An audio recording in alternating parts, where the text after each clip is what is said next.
Hello, let's talk about the technique of ricochet, bouncing with the ball in one direction. It's a little bit like throwing a stone on water.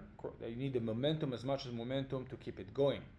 Now, the good news is that the ball is made to bounce. So the hard part of the ball is keeping it down. So if you use it the right way, it will just bounce straight away. So let's start with the most basic and telling exercise. We're just going to bounce it on one spot, and we can move the spot from one place to another until we find the spot that is really bouncing, and we could go somewhere else. We can go here and see how it feels and how it sounds. Now, as you bounce, try not to bounce this way. That's way too much. Bounce with the entire arm. See, so it keeps even in both sides of the string. My height is even.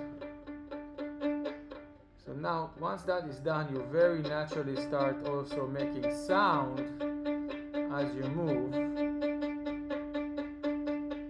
Yeah, and the bow should be flat, and you should make sure that your bow is straight. You can a little bit turn it around if you want a softer sound, but basically make sure that the bow in the air is not going anywhere. It's a straight bow, and you're controlling the height. It's not too high. You're not getting wooden sound. You just stop and start. Now let's do double taps, like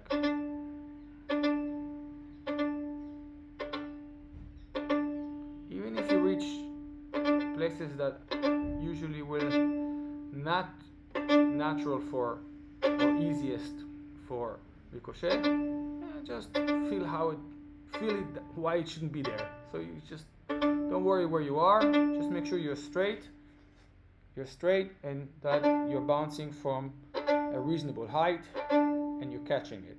3 and back.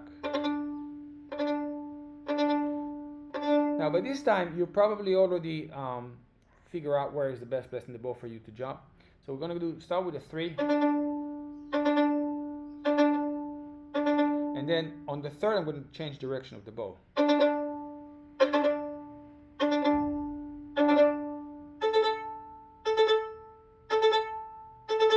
Okay. Now maybe double tap that.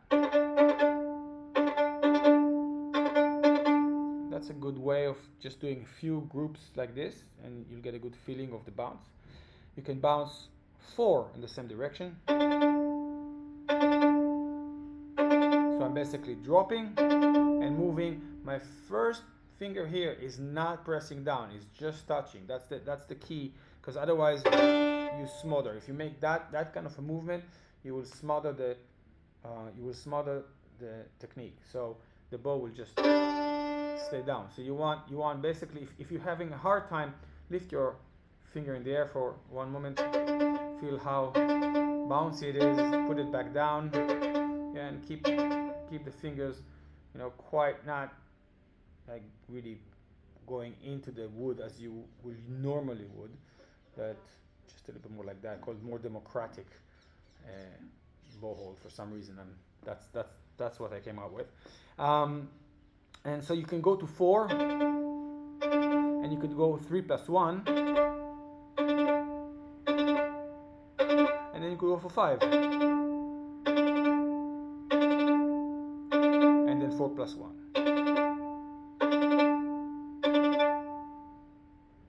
So far so good, and I'll do another video on what to do next. Let me know how you feel about it. Peace.